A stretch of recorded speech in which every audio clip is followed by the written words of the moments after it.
থাকতে থাকতে boring feel করার জন্য এই যে একটা ক্লেমন কিনে নিলাম ক্যান।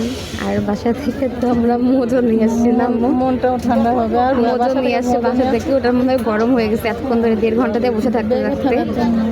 তো এখন এটা আমরা খাবো আর এই তো এনজয় করতে করতে এখন বাড়িতে চলে যাব। ট্রেনে প্রচুর ভিড়, প্রায় 1 মাস পর ট্রেনে অনেক ভিড়।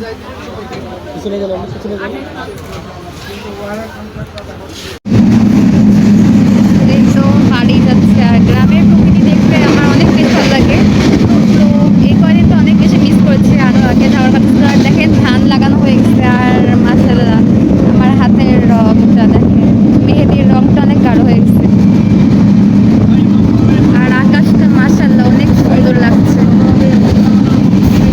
অলরেডি ধান লাগানো শেষ সব জায়গাতে এদিকে, কিন্তু আমাদের ওইদিকে এখনো হয়নি এই সাইডে। তো আমার মতো কে কে ট্রেন জার্নি করতে অনেক বেশি পছন্দ করেন তারা অবশ্যই কমেন্ট করে জানাবেন। ট্রেন জার্নি করতে কিন্তু অনেক বেশি ভালো লাগে আর কমফোর্ট ফিল করা যায়, কারণ বাসে কিন্তু হাঁটাচলা করা যায় না, ট্রেনে কিন্তু হাঁটাচলা করা যায়। সচরাচর কিন্তু হিলিতে কখনোই ট্রেন দাঁড়ায় না আন্তনগরগুলো, হঠাৎ করে কিন্তু ওইদিন ক্রসিং এর জন্য কিন্তু দাঁড়িয়ে গেল। আর এই তো আপনাদের সাথে একটু ভিডিও শেয়ার করছি। তো হিলিতে কারা কারা ঘুরতে এসেছিলেন অবশ্যই কমেন্ট করে জানাবেন। যেহেতু হিলি একটা স্থলবন্দর হওয়ায় এখানে কিন্তু সহজে ট্রেনগুলো দাঁড়ায় না, আর যে কোনো লোকাল ট্রেন এগুলো কিন্তু দাঁড়ায়, বেশিক্ষণ তাও দাঁড়ায় না। আর এই তো ভালোই লাগছিল হিল স্টেশনটা দেখতে। চেকপোস্ট আছে, আর তো চেকপোস্টটা কিন্তু পার করে এসে কিন্তু স্টেশন। আর এই তো এখন স্টেশন থেকে ট্রেনটা ছেড়ে দিলে কিন্তু আবার এই তো আমাদের ট্রেন চলা শুরু হলো। ট্রেনের ভিতরে দেখেই বুঝতে পারছেন উনি কিন্তু একজন মানসিক ভারসাম্যহীন একটা মানুষ। ওনার কিন্তু মনে হয় সম্ভবত মানসিকভাবে সমস্যা রয়েছে। উনি কিন্তু একা একা অনেকক্ষণ ধরে বকে যাচ্ছিল আর একা একাই কি কি বলছিল আর এইভাবে হাত নড়িয়ে যাচ্ছিল। তো এইভাবে দেখতে দেখতে কিন্তু আমরা এই তো সাঁতার স্টেশনে নেমে গেলাম। আর এই তো আমি আর আম্মু দাঁড়িয়ে থেকে একটু ভাবলাম যে ভিডিও শেয়ার করি। তো ভালোই লাগছে, অনেকদিন পর বাড়িতে আসলাম আর আপনাদের সাথে একটু শেয়ার করবো গ্রামের ব্লগ।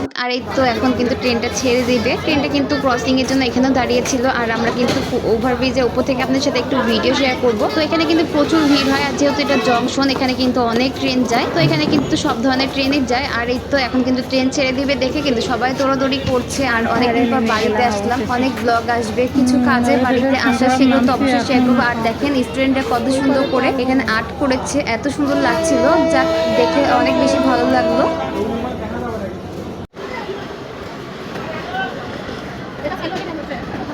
ওই যে সাইডগুলো দেখা যাচ্ছে শান্তাহাটে, দুইটা ট্রেন একসাথে সুন্দর।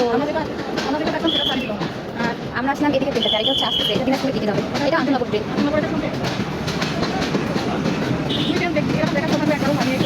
হ্যাঁ শান্তাহাট থেকে আমরা দেখি এটা রাজশাহী থেকে আসবো।